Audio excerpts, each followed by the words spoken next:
multiple multinational and joint partners across the Indo-Pacific.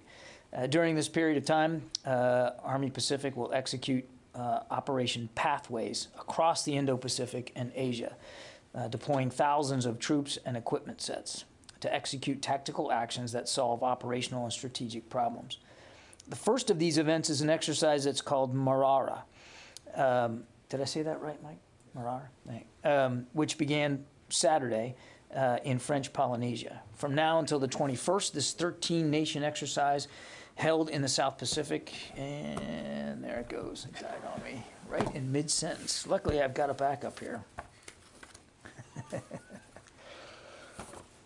I think we're just going to have to go back to the old notebook. Okay, from now till the 21st, this 13-nation exercise held in the South Pacific environment will improve interoperability, enhance the ability to conduct humanitarian assistance and disaster relief, and share knowledge and expertise. Army Pacific soldiers and Marines, along with the USS Pearl Harbor, approximately 1,000 total, will primarily train with the French military to further strengthen relationships and help increase our presence in the region. So very exciting exercise, lots to get done over the next few months, and we'll keep you guys updated on that. We'll start with questions, and Lita, I think you're up. Thanks, John. Two things. With the pace of the weapons and other U.S. contributions to Ukraine going fairly quickly, how long before the Pentagon is going to need the additional drawdown authority in order to avoid some delays in sending some material to Ukraine? And then the second question is on training. At this point, as you look at the training that's being given to the Ukrainian troops, can you give us a sense of what the demand is for the training and whether or not the Florida National Guard is enough, or you're going to have to bolster that? Where do you see that going? So on the second question, we don't right now see a need to boost the number of trainers. We believe that with the assets we already have, and of course the Florida National Guard are participating and helping in that, but they're not the only ones. You saw the Canadians are also providing some howitzer training. We believe right now we're okay. But we obviously want to be flexible, and if we need to change the numbers or add people to do training, we'll certainly be open to looking at that. And I completely blanked on your first question. The drawdown authority, how long before that starts to run out? You've used all but I think about 100 million.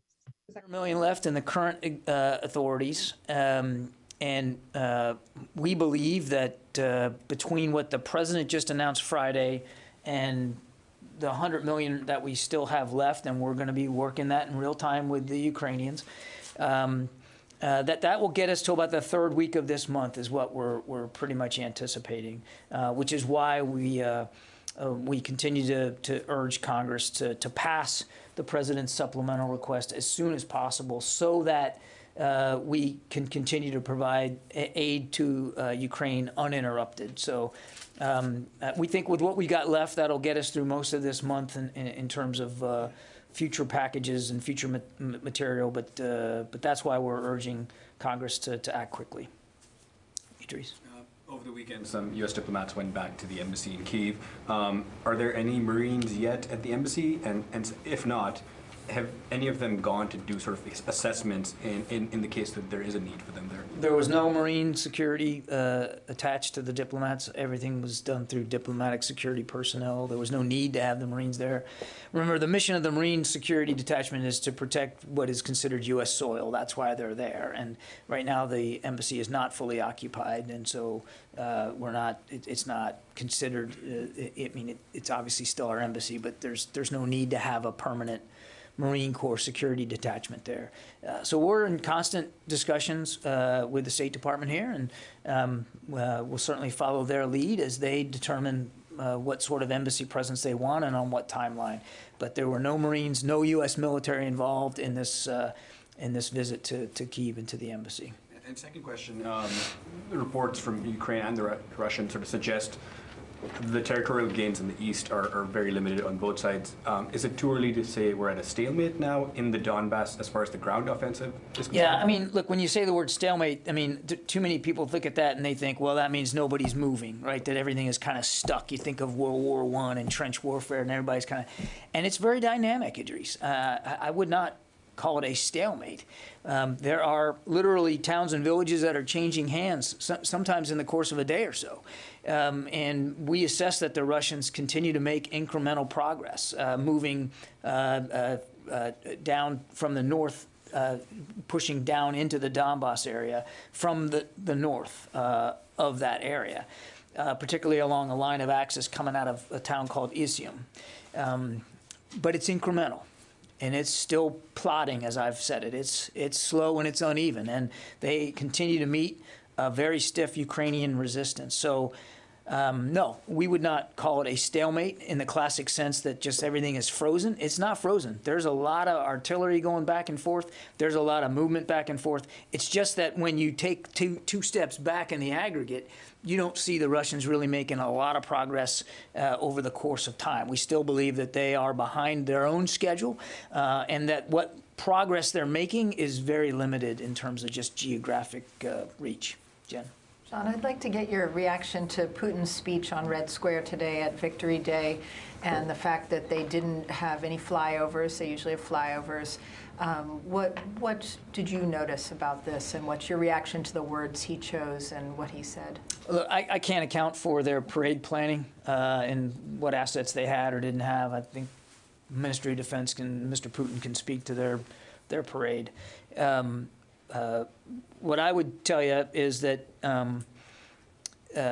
we still heard some of the same bluster, some of the same falsehoods, some of the same, quite frankly, just untruths in terms of his rhetoric that we've heard from the beginning. I mean, he talked about this being a justified military operation. It's not. He still had diplomatic options on the table on February 24th and chose to ignore them. Ukraine posed no threat, not only no threat to Russia, but no threat to anybody else. So it wasn't justified. He said it was timely, that it needed to happen now. No, it didn't. Again, he had plenty of options available to him. And he said, and he talked about, you know, the ridding the region or of Ukraine of Nazis. You know who's in Ukraine? Ukrainians, not Nazis. I mean, it was just a ridiculous claim. So we heard pretty much the same out of Mr. Putin. What we didn't hear, not that we expected to, but what we should have heard was plans for how he's going to end the war, how he's going to move his forces out of Ukraine, and how he's going to finally respect Ukraine as a sovereign state and nation that borders his, a nation that posed absolutely zero threat. That's what we didn't hear, and I think that's what he should have said. He said in his speech that Ukraine was on the verge of getting nuclear weapons, and that was one of the reasons they went in. Another falsehood. Just not true. And the Ukrainian government says that 1.2 million Ukrainians have now been deported to Russia and are in these camps. Do you have evidence of that? Do you see these camps? Are these concentration camps? I can't assert to the number, but we certainly have seen indications that Ukrainians are being moved from Ukraine into Russia. I can't speak to how many camps or what they look like. I mean, I don't know that we have that level of detail, but we do have indications that Ukrainians are being taken against their will into Russia. Again, unconscionable, not the behavior of responsible power. Certainly another indication that he simply won't accept and respect Ukrainian sovereignty and that they are citizens of another nation. Isn't that ethnic cleansing, though, if you take 1.2 million people from a country and move them to camps? I'm going to let, that's not a determination that is best coming from the U.S. Defense Department. We've long talked about the fact that we do believe Russian soldiers continue to conduct war crimes. But beyond that, I think it's better not for the Defense Department to make that kind of determination. There's a process for that, and it doesn't reside here in the Pentagon, and we want to respect that. But look, I mean, again, you don't have to look very far to see evidence of Russian brutality here continued. We're on day 75, which means 75 days of brutalizing the nation of Ukraine and the Ukrainian people. And every time you think they just can't fall to a new low, they prove you wrong. Yeah, Travis. Thanks, John. With all the U.S. weapons and hardware flowing into Ukraine, is there any concern about the Ukrainians' ability to maintain that equipment? Do they have the capacity to do that?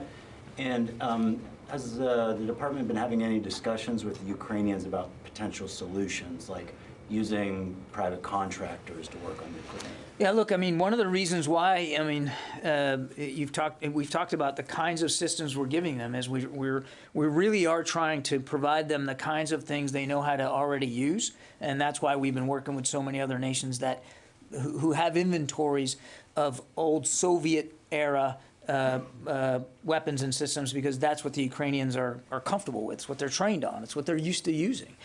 Now, we have started to, as the war has gone on, and they have, continued to work themselves through some of those systems, we have been trying to provide them with some additional advanced systems that do come from our inventory. The howitzer is a great example of that. But that required some training. It still is. We've now trained more than 300 Ukrainian artillerymen on the howitzers, and there's another 50 plus that are going through that training right now. We've also just started today a 2-week maintainer course for the howitzer, because it is a system that not only do they not have experience using, but they don't have experience maintaining. And as you use these things, any artilleryman will tell you, they're going to break every now and then. There's going to be required maintenance. And so we've just now started a 2-week course, just actually started today, to take some artillerymen and put them through some maintenance training. And I suspect that too will be an ongoing requirement. And if that's needed for some of the other systems, we'll look at that. But I think, some of the other systems like the counter-artillery radar, the mobile air defense radar, right now we're focused on getting them the operational training on that. And if we feel like there's a need to do additional training on maintaining, we'll do that. I just don't have any plans to announce for that. So, but Travis, while we understand the need to do that, as you give them more capable systems, we also want to be mindful that we don't overload their system with too much of that, because they're still very much in an active fight, and manpower matters to them in that fight.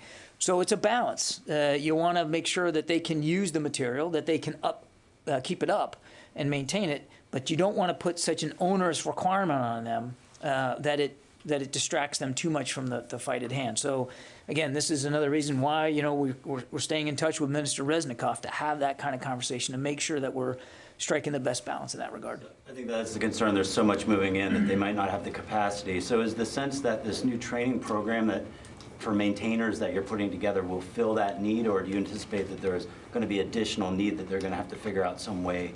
I think it's too soon to know. But what I can tell you is that we're going to stay open-minded here, and if there's a need for additional training, if there's a need for other systems that could use some maintenance support, to include the provision of spare parts, because we can't expect that the Ukrainians are going to necessarily have all the spare parts for these things, then we're going to do that. In fact, we have already, the howitzers are a great example. I mean, as part of the shipment of the actual pieces, the artillery tubes, we have already started to flow in spare parts, the kinds of parts that are the ones that that you need the most when you're using them in combat. So we're going to stay open-minded on that. Yeah.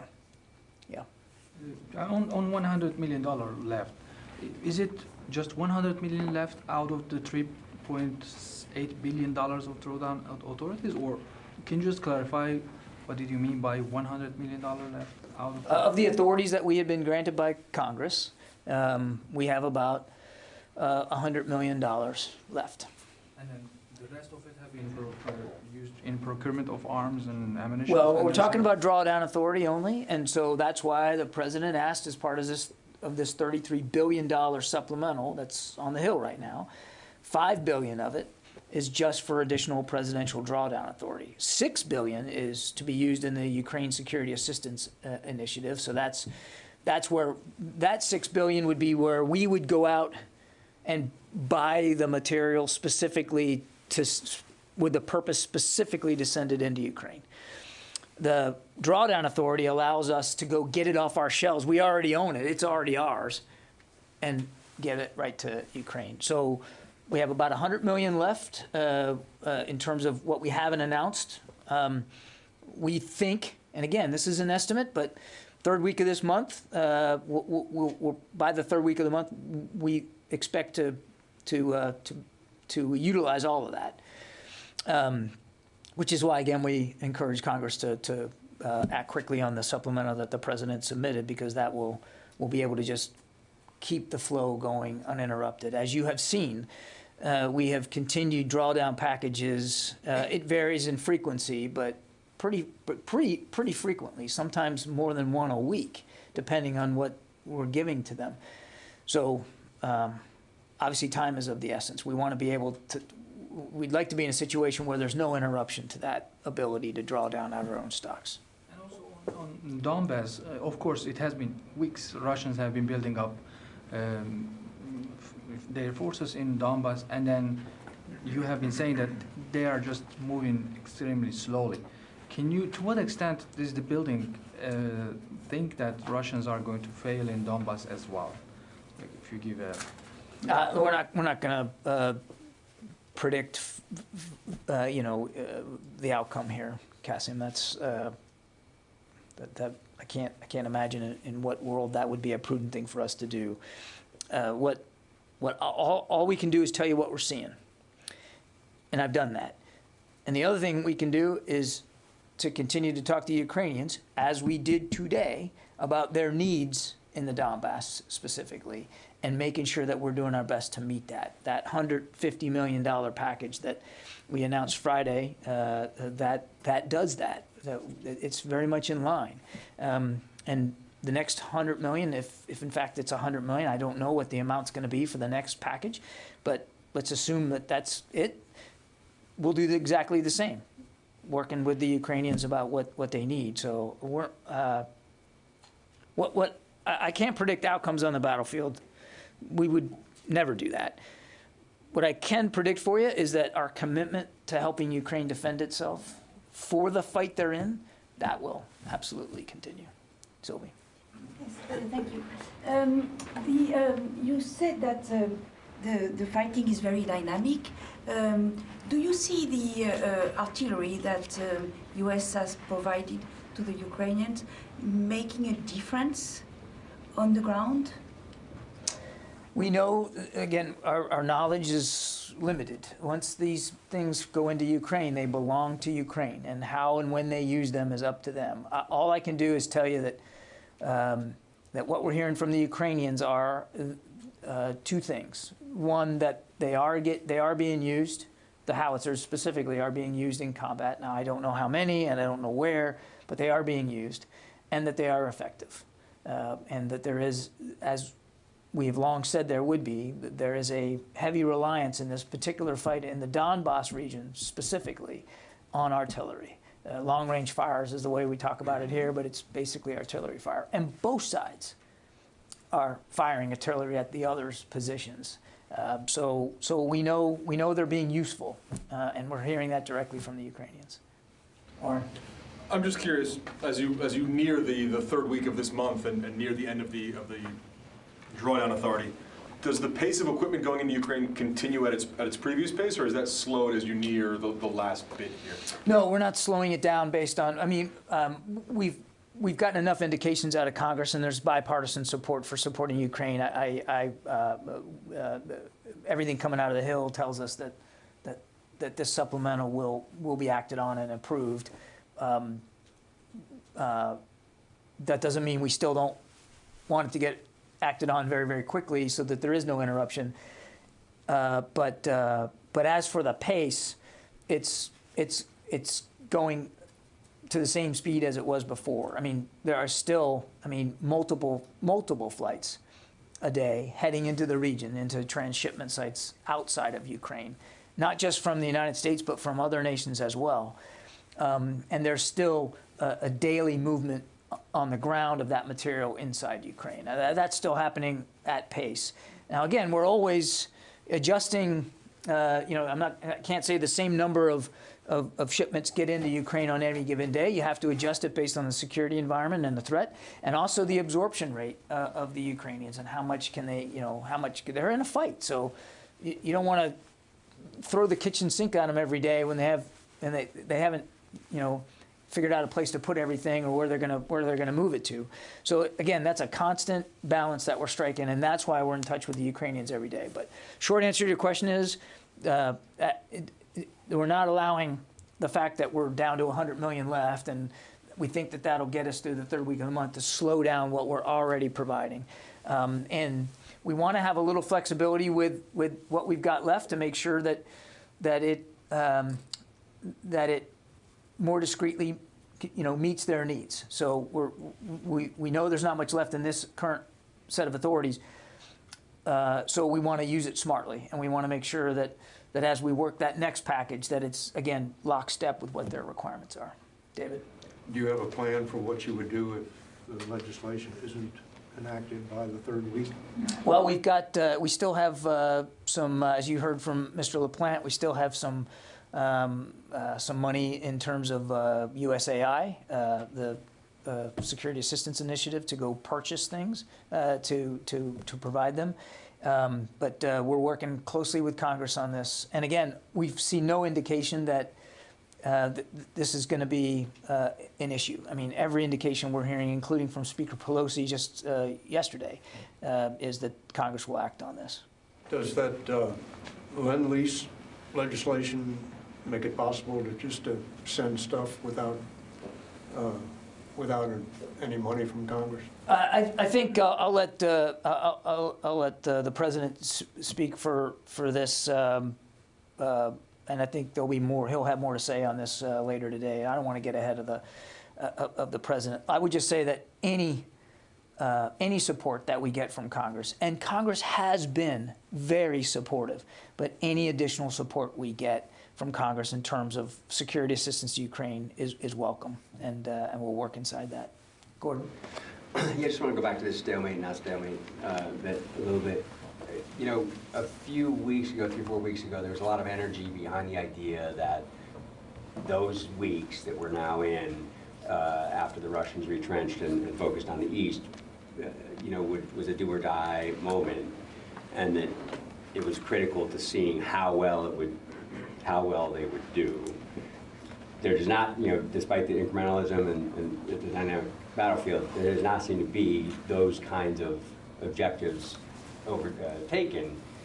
Are you guys at all even surprised by the lack of that momentum now? Forgetting like whatever happens on the battlefield, but are you surprised with the lack of momentum that they've achieved thus far? And what do you think that means either way? The lack of momentum by the Russians. Correct. I wouldn't say there's surprise. I mean, we're watching this unfold in real time, same as you, Gordon. In fact, some of what we thought was going to happen has happened. We knew that this would be an artillery fight, and it's turning out to be an artillery fight. We knew that the Russians would meet a stiff Ukrainian resistance because they have been there since before the war began. I mean, there's been fighting in the Donbas region, and that has proven true, that the Ukrainian resistance in the Donbas remains stiff. And that progress in the Donbas, because of the terrain, because of the weather, the mud, and because of the fact that it's flat, it's open, it's not as urban, that it would be that the Russians would have to, in order to achieve their progress, they would have to focus on small towns and villages. Unlike when early, remember, we were talking about encircling, right? They were trying to encircle Kyiv, Chernihiv, Kharkiv, Mykolaiv, all these larger towns. And so what we're seeing now is a focus on sort of smaller gains, smaller towns and villages. And again, this is terrain that the Ukrainians know extraordinarily well. So I don't know that there's like a lot of surprise here, but it's certainly clear, at least where we stand on day 75, and nobody knows what day 76 is going to look like, that the Russians have not overcome the challenges that they were trying to overcome in this new part of the conflict. They haven't. They've gotten a little bit better at logistics and sustainment, but not so much that they feel comfortable outrunning or even attempting to outrun their lines of supply. They haven't solved their command and control problems. They have submitted, now they've put in the fight more than 90 battalion tactical groups, but it's not clear exactly what the operational effectiveness is of all those, because so many of them have been depleted because of the previous fighting. And we don't believe that they have, while they have tried to get better, and you certainly see pockets where they are more integrated, air to ground and maneuver between units, it hasn't gelled yet. So they are certainly trying to get better, but there's not an indication here that they've solved all their problems. And as you might recall, a week or so ago, we were talking about that it remained to be seen whether they were going to be able to fix the kind of problems that they had in the north. And thus far, day 75, it doesn't appear like they have. Rio. Okay, thank you. I want to ask you about South Korea. The new administration will come into office tomorrow. That they are strongly interested in reinforcing the tolerance against North Korea. Is the U.S. willing to discuss bigger military exercises, more U.S. assets on the Korean Peninsula with the new administration? I won't get ahead of discussions that haven't happened. We look forward to working with the new government in South Korea, as we do with every new administration there. South Korea remains a key ally. We're always going to look for ways to make the alliance better and more capable, and I'll leave it there. We'll see where the discussions go. A separate question on North Korea. The U.S. publicly said that North Korea could be ready to conduct a nuclear test as early as this month. So generally speaking, you are reluctant to talk about the intelligence matters in public.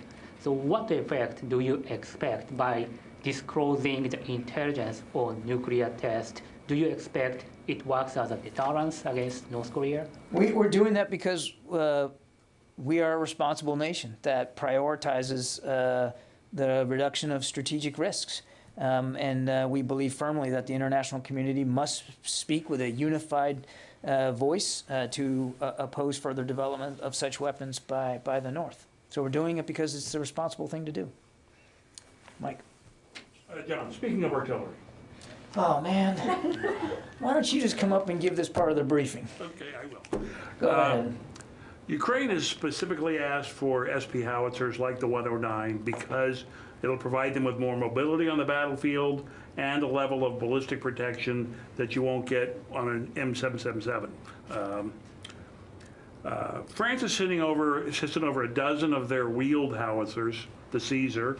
The Netherlands, Belgium, and Italy have all agreed to either send over the M109s themselves or the German PZH 2000 SP howitzer. My question is, the U.S. has more M109s than any country in the world. Why is the administration dragging its feet on sending these weapon systems to Ukraine? And they need them now. Well, they want them now. I would take issue that we're dragging our feet on anything, Mike. I mean, no nation has done more to support Ukraine's security needs in the United States. No nation. I mean, in just the drawdown authorities we've used already, we've provided to Ukraine almost the equivalent of their entire defense budget for 2021. So I take issue with the idea that we're dragging our feet. What we are doing, including today in the call with Minister Reznikov, is talking to the Ukrainians at the senior levels all the way down to the staff level about what they need and what we can provide them. And it's not just the United States, as you well noted. Other nations are providing systems as well. So I'm not going to get inside the conversations we're having with the Ukrainians on privately about their needs, but I think the proof is in what we're announcing every day about how seriously we're taking their requirements. Louis? There's been talk about how the incremental progress in the East has been due to the stiff Ukrainian resistance. There's also... And some of the problems they've had with their own logistics and sustainment, command and control, integration. I mean, it's a combination. It's a combination, right? But there's also a big rush to try to get those howitzers in very, very quickly. And almost all of them are in. Yeah. Can you comment on what effect the howitzers have had as part of that combined effort? Again, all I can do is tell you what we're hearing from the Ukrainians. Again, we don't track each tube and where it's at and how many rounds it's firing on any given day. It belongs to Ukraine when it goes in there, and they use it as they see fit. We know, as my answer to Sylvie, we know that they're getting in and they're actually being used in combat. We know that. You heard the Secretary testify to that last week.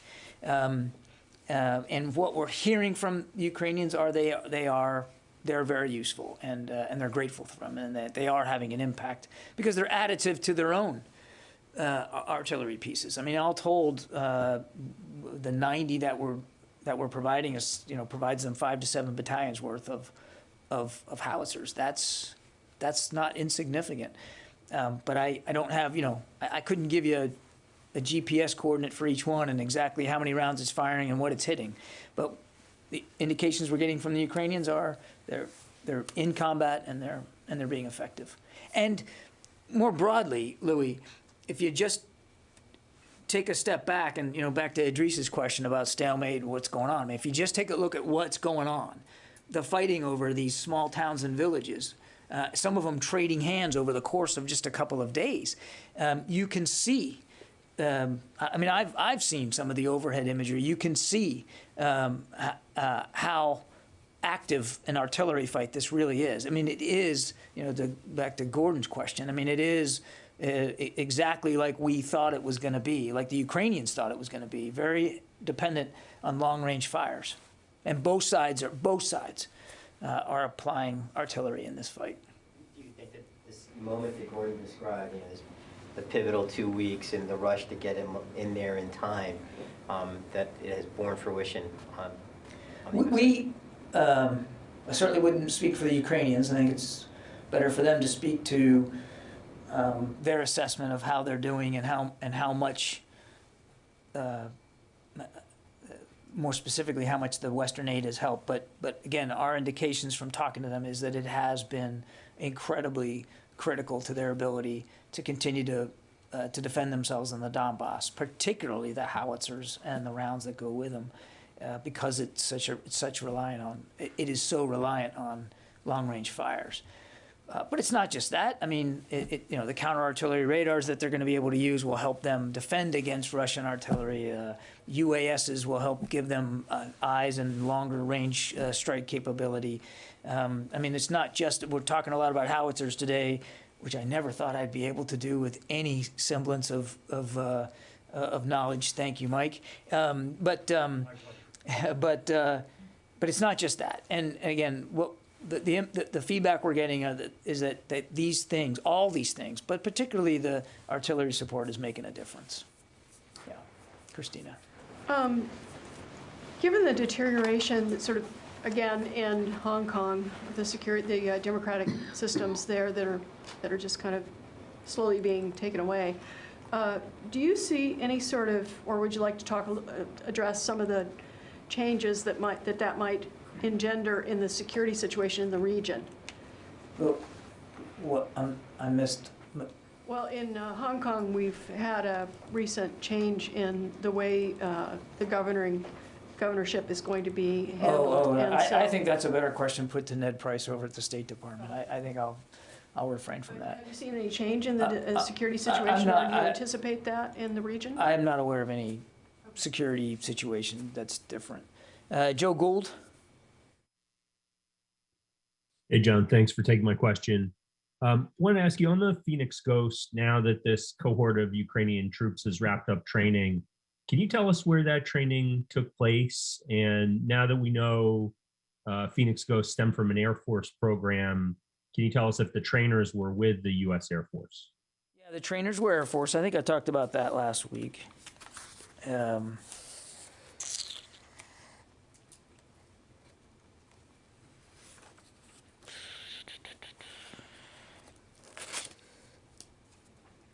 The training, the week-long training for Phoenix Ghost took place at Ramstein.